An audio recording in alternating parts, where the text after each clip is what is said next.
Hey guys, Foxdrop here with a patch breakdown video for you guys. Now this is my first video of this kind, and really it's quite self-explanatory. I'm going to be breaking down the patch for you from the perspective of a jungler. So I'm going to be picking the changes which I think will most influence you as a jungle player. Now in this patch, patch 3.13, there are two major changes that I want to talk to you about, and that is going to be with Aatrox and with Olaf.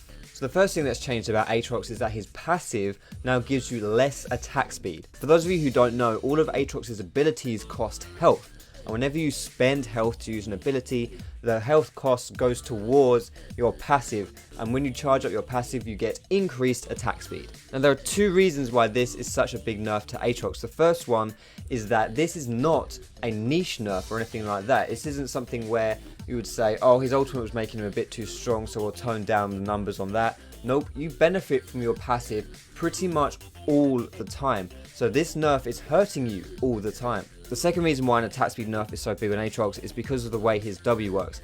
Aatrox scales very well with attack speed because every third hit with your W you either heal yourself or you do extra damage. So the lower attack speed you have, the less you're proccing that W. So what this really means for you Aatrox players is basically your clearing is going to be a fair bit slower now, especially when you consider the fact that your Ws aren't going to be proccing as much because the damage part of your W really did make you clear quite quickly.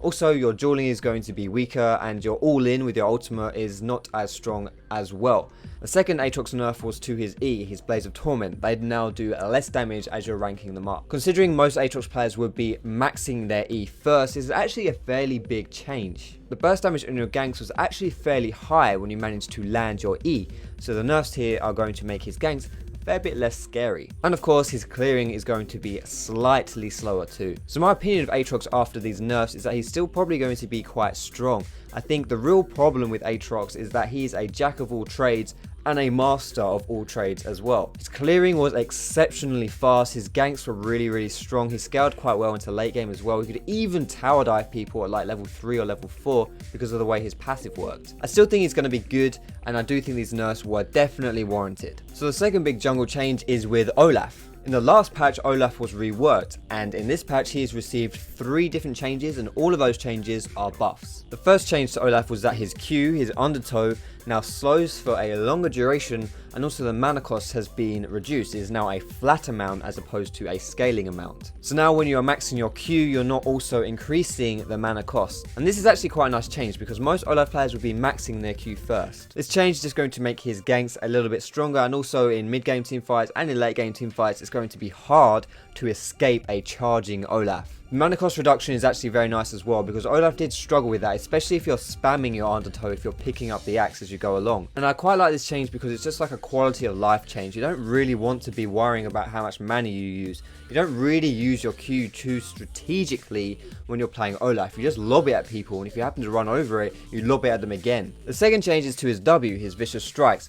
And that ability gives you a flat attack speed steroid whenever you activate it. And this ability scaled with how many points you had put into it, starting from 20% at rank 1 up to 80% at rank 5. The change that has happened is now that at rank 1, the attack speed steroid has been doubled to 40% from 20%, but at rank 5 it's still the exact same at 80%. This is a really nice change for Olaf because most people wouldn't be putting too many points into their W early on into the game. Like I said before, most people will be maxing their undertow, so they wouldn't want to put too many points in Vicious Strikes, which meant they wouldn't really be benefiting too much from it. So with a higher attack speed at rank 1, you don't need to be putting in loads of points before you see some good benefits. Not only will this increase attack speed do obvious things such as increasing his clear speed, but also attack speed works quite well off of Olaf's kit. His E, his Reckless Swing, reduces its cooldown by 1 second for each time you basic attack a target.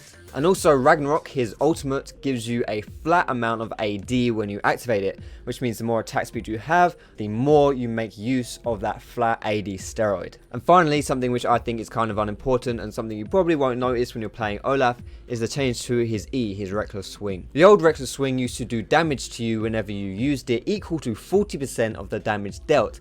Now it is only 30% of the damage dealt. Considering this was an ability which most Olaf players would max last, you wouldn't really be feeling this until later on in the game. And also because it has an AD scaling, you wouldn't really be seeing a lot of damage out of this ability until you had a fair amount of AD items yourself, which usually means it's later on into the game. The 10% difference here in the damage taken is really quite minor. I don't think you'll feel it too much, and it's really just a small quality of life change for Olaf. Now it's hard to analyze the individual elements of Olaf's gameplay that will be affected by these changes. The reason for that is because he was only recently reworked. What I can tell you is that if you have seen my tier list, you will have seen that I placed Olaf fairly high.